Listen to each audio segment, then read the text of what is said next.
The Master Key System by Charles F. Haanel. Chapter 1. It is my privilege to enclose herewith Part 1 of the Master Key System. Would you bring into your life more power? Get the power consciousness. More health? Get the health consciousness. More happiness? Get the happiness consciousness.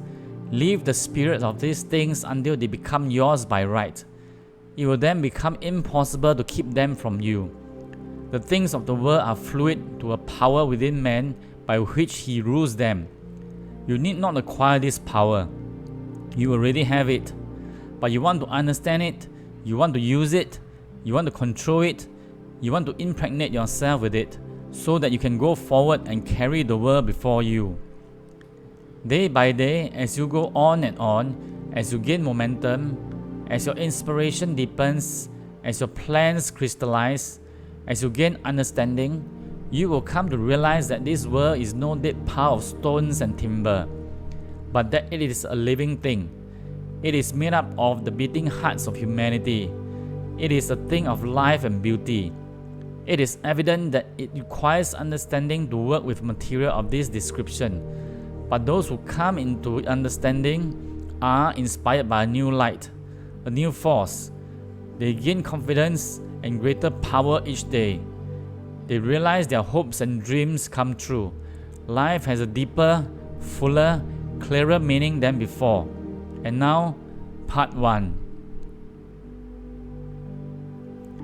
That much gathers more is true on every plane of existence, and that loss leads to greater loss is equally true. Mind is creative, and conditions, environment, and all experiences in life are the result of our habitual or predominant mental attitude. The attitude of mind necessarily depends upon what we think. Therefore, the secret of all power, all achievement, and all possession depends upon our method of thinking.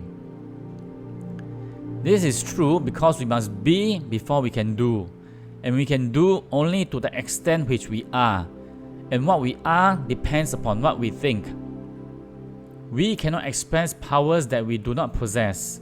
The only way by which we may secure possession of power is to become conscious of power, and we can never become conscious of power until we learn that all power is from within.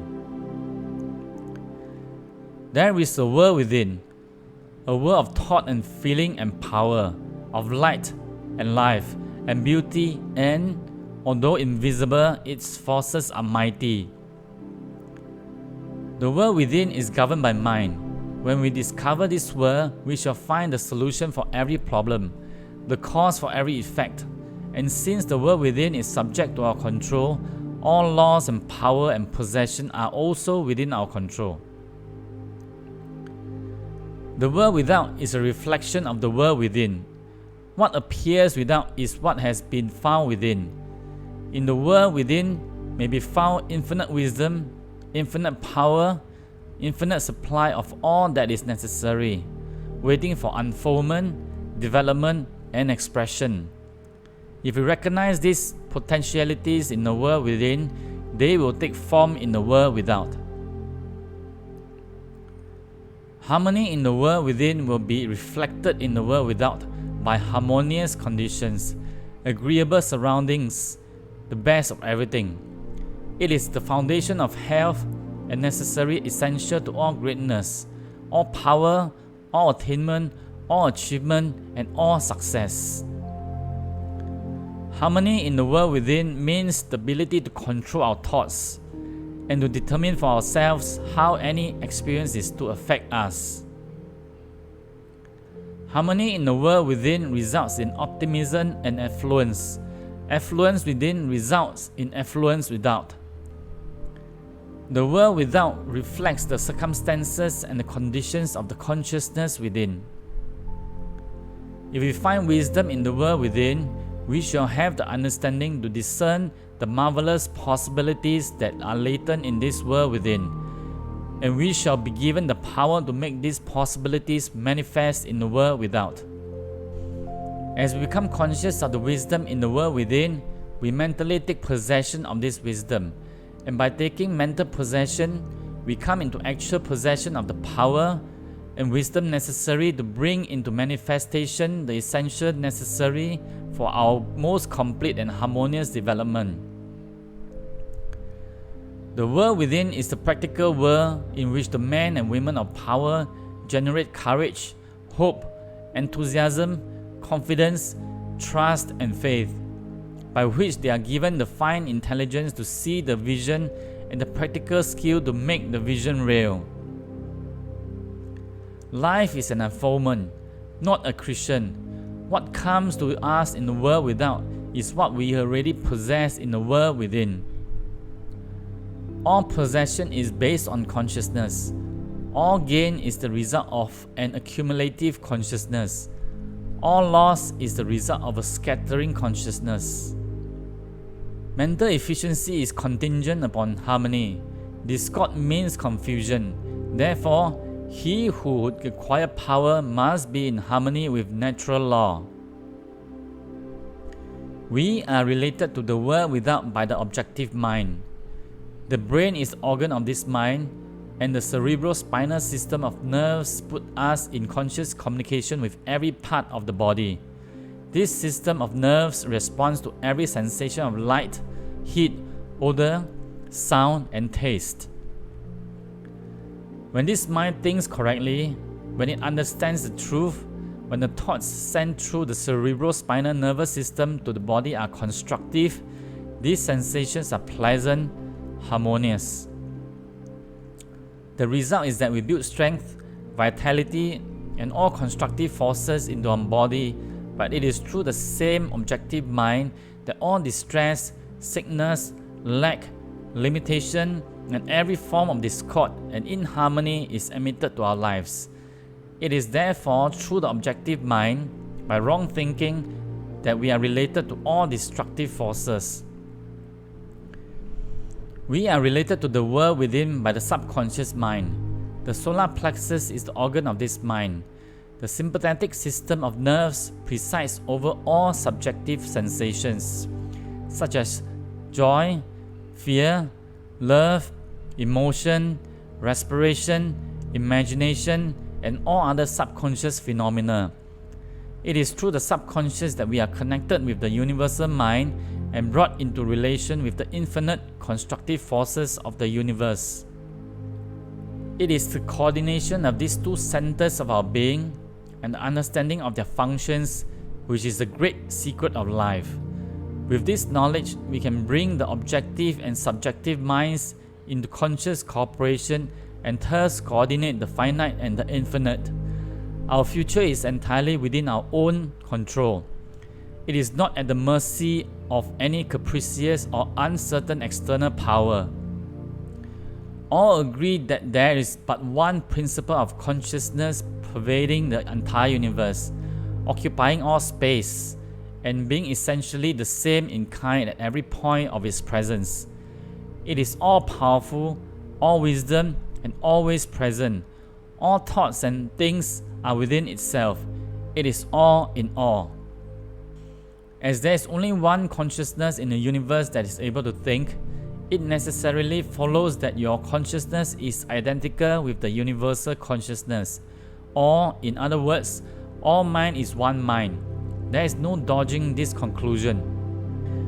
Your consciousness that focuses in your brain cells is the same consciousness which focuses in the brain cells of every other individual. Each individual is but the individualization of the universal, the cosmic mind.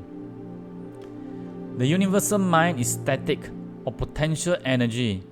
It simply is.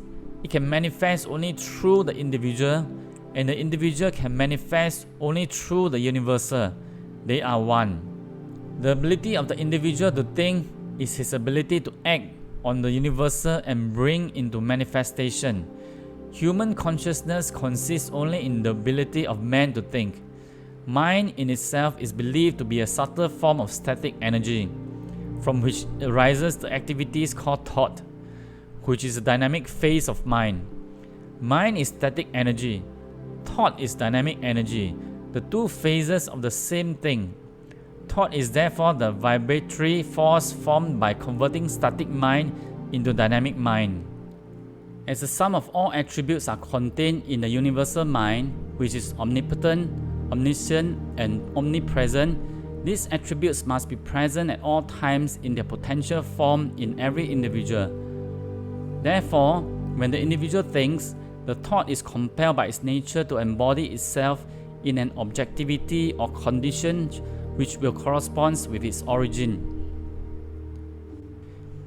Every thought, therefore, is a cause, and every condition an effect.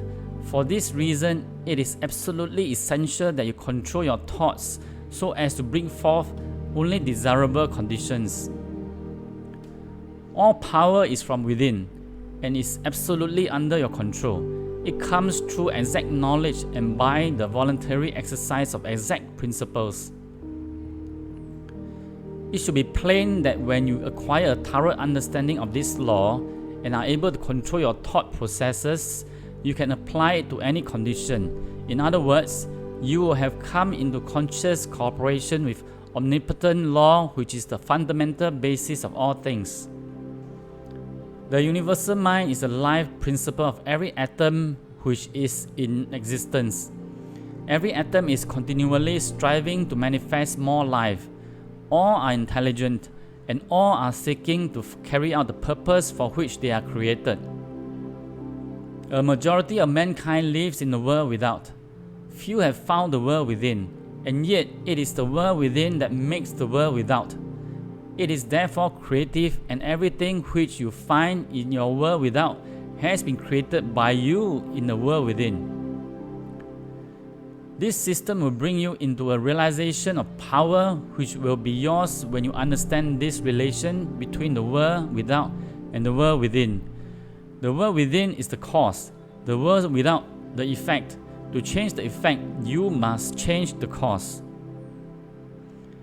You will at once see that this is a radically new and different idea. Most men try to change effects by working with effects. They fail to see that this is simply changing one form of distress for another. To remove discord, we must remove the cause, and this cause can be found only in the world within. All growth is from within. This is evident in all nature. Every plant, every animal, every human is a living testimony to this great law. An error of the ages is in looking for strength or power from without. The world within is the universal fountain of supply, and the world without is the outlet to the stream. Our ability to receive depends upon our recognition of this universal fountain. This infinite energy of which each individual is an outlet, so is one with every other individual. Recognition is a mental process. Mental action is therefore the interaction of the individual upon the universal mind. And as the universal mind is the intelligence which pervades all space and animates all living thing, this mental action and reaction is a law of causation. But the principle of causation does not obtain in the individual but in the universal mind. It is not an objective faculty but a subjective process, and the results are seen in an infinite variety of conditions and experiences. In order to express life, there must be mind. Nothing can exist without mind. Everything which exists is some manifestation of this one basic substance from which and by which all things have been created and are continually being recreated. We live in a fathomless sea of plastic mind substance. This substance is ever alive and active. It is sensitive to the highest degree. It takes form according to the mental demand. Thought forms the mold or matrix from which the substance expresses.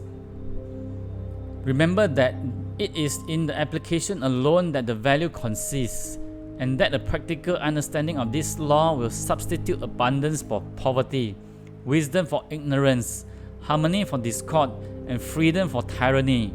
And certainly there can be no greater blessing than this from a material and social standpoint. Now, make the application. Select a room where you can be alone and undisturbed. Sit erect, comfortably but do not lounge.